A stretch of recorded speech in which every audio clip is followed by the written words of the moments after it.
Be honest, I will not lie to y'all. This is about to be the best 60-minute show of your life. It's going to be jam-packed, but it will be great. A lot of great stuff to get to on this action-packed Friday. Super Bowl champ James Jones on the far end. James, how you feeling, big dog? I feel good, man. You know, it's good to be by Dave, man. You smart, dude. I love you on the show, man. Dave is a smart brother, one of the most insightful, knowledgeable people about all things NFL, host of the NFL on Fox podcast, covered the Dallas Cowboys for over a decade. That is Dave Hellman. And to my right, the brilliant NFL insider, knows all things about what you don't yet know, but you need to know, and he'll tell you about it, is Jordan Schultz. Starting, though, fellas, with this, because this topic will get your emotions going. Aaron Rodgers is a Super Bowl champ, but there has been a lot of debate about where this legend ranks amongst the all-time greats. Our own Mark Schlereth, he called out Rodgers for not having multiple championships on his resume. He actually says Rodgers doesn't belong at the big boy table. Take a listen. If you invite the greatest quarterbacks of all time to dinner, and there's, you know, it's like Thanksgiving, and there's one main table and then the kids' table on the side, Aaron Rodgers is sitting at the kids' table. Yeah. Because he's got one championship. Yes. You don't get to sit with Joe Montana and Tom Brady and multiple Super Bowl winners at the big boy table.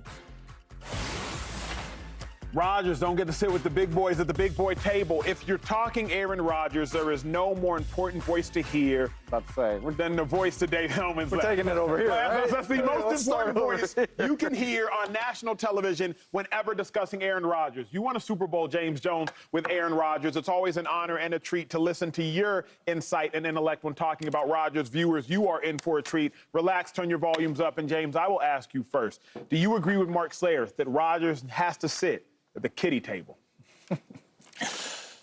Oh, man, some people crazy, man. Some people, I don't know if some people really watched Aaron Rodgers. But no, I think he's tripping. Okay. Is what I really do think. Yes, Aaron Rodgers has one Super Bowl ring. And if you're just going strictly off of Super Bowl rings and you're saying multiple Super Bowl rings and you're telling me the Eli Mannings and people like that can sit at the table and Aaron Rodgers can't, you're absolutely crazy. Aaron Rodgers is one of the greatest quarterbacks to ever play this game.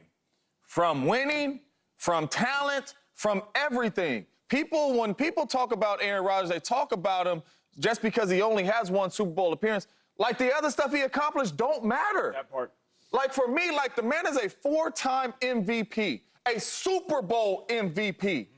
Like, what are we talking about? And then when you go to the talent of the quarterback spot, like for me, I look at this quarterback stuff different. Yes, Super Bowls matter, but it's not the only thing that matters to me. Because I believe Dan Marino should be at that table too. Because I don't think none of them quarterbacks is like Dan neither, and Dan don't have a Super Bowl ring. I go off of the talent of the quarterback, and I don't forget what you accomplished. And it might not necessarily be all Super Bowls, but the other things you accomplished. Aaron Rodgers is the greatest quarterback, in my humble opinion, especially when you talk about talent and the overall position of the quarterback. Aaron Rodgers is absolutely special, and he's sitting at them table with them boys. And to be honest with you, if he gets 2 rings, they should be at another table. It should be Aaron Rodgers and Tom Brady, because when you put talent on top of skill and on top of winning, Joe Montana ain't Aaron Rodgers, man. I love Joe Montana. I grew up in the Bay Area. He's not Joe Montana.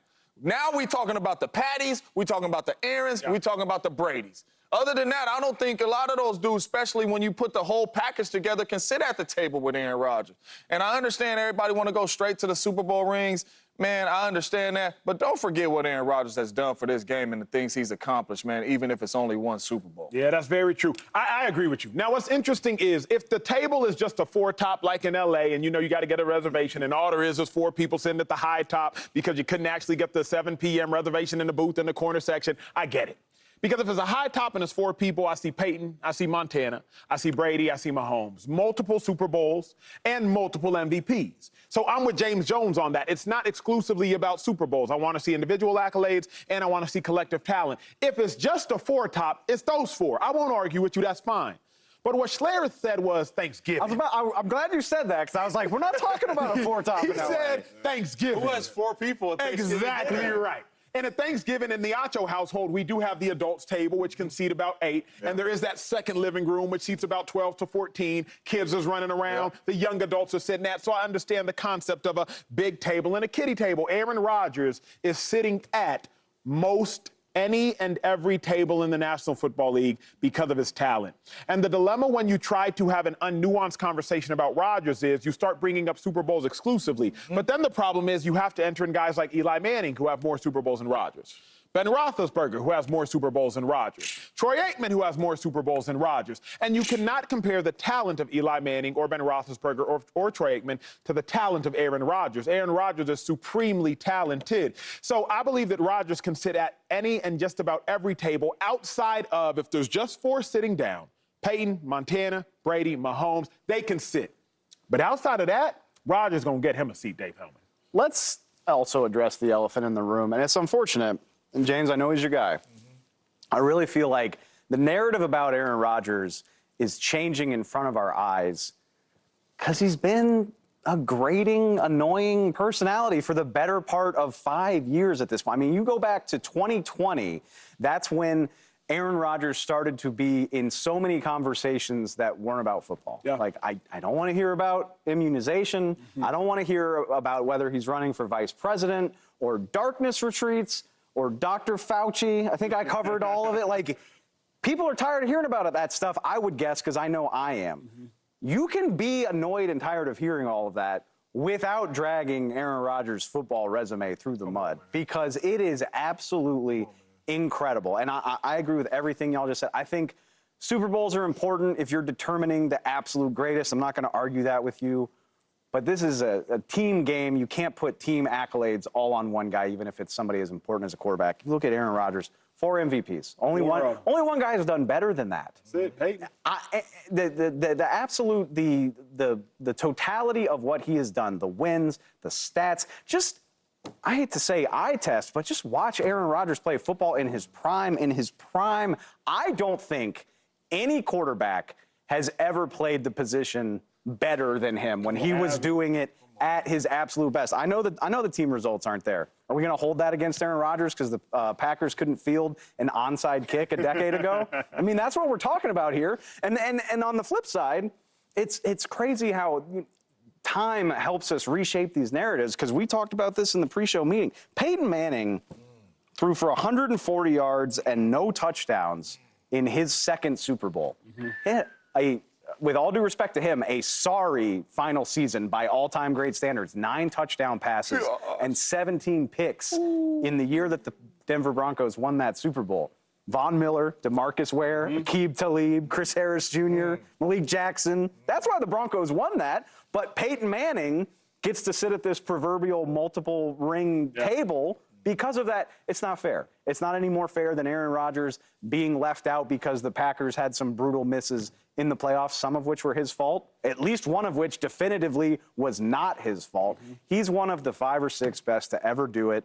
And like I said, I think some people don't want to admit that now because we want to hear less from him, but you can't deny the facts. I totally agree. I think what Mark Schlereth said was insane. I mean, because the eye test for me with Aaron Rodgers is he's one of the greatest ever.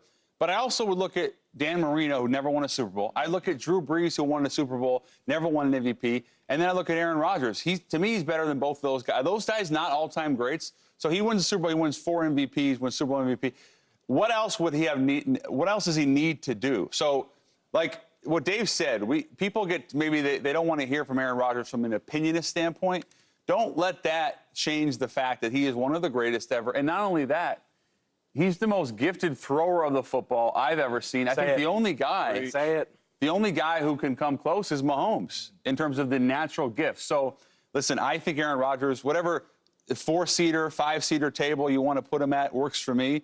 I just think it's a crazy thing to say. And Mark Schlereth won 3 Super Bowls. A lot of respect for him and what he did as a player, but I totally disagree with this. Dave, let me ask you, because you started your career as a beat writer, journalist, all the things. So the person sitting to my left of Dave Hellman, you are one of the hidden figures that actually shape the narratives of sports. right? Like the athletes, they do makes what me they do sound so on the field, important. but Thank at you. the end of the day, you all are. Yeah, like the no, I articles get your that people point, are reading are written by men like you. They're written by women like you, and etc. MVP votes and It's all about that. Like you shape the narrative, the legacies of so many athletes. So how can someone like you, who is shaping the narrative of Aaron Rodgers going forward, how hard is it to differentiate Aaron Rodgers, the person, and the darkness retreats, and the COVID ideologies, and the I've been immunized, and the UFOs, and the Dr. Fauci? How do you separate that when assessing and when writing your articles, or do you struggle with